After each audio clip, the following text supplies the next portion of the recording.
రెండు కర్మాధికారం. భగవంతుడు ఒక్క నరుడికి ఉత్తమ కర్మలను ఆచరించగలిగినటువంటి అధికారం ఇచ్చాడు. ఒక యజ్ఞం చెయ్యాలి, ఒక యాగం చెయ్యాలి, ఒక పురాణం చదువుకోవాలి, ఒక కావ్యాన్ని వినాలి, గురువుగారి శుశ్రూష చెయ్యాలి, 10 మందికి సేవ చెయ్యాలి, మంచి మాట మాట్లాడాలి, అహంకారాన్ని పరిత్యజించాలి. ఎవరు చెయ్యగలరు? ఒక్క మనుష్య ప్రాణికే ఉంది కర్మాధికారం. ఇక ఏ ఇతర ప్రాణికి లేదు.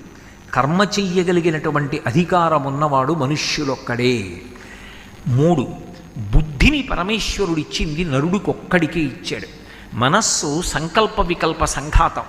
అనేకమైన ఆలోచనలు నెగడలో కర్ర పెట్టి తోస్తే నిప్పు రవ్వలు వచ్చినట్టు వస్తుంటాయి.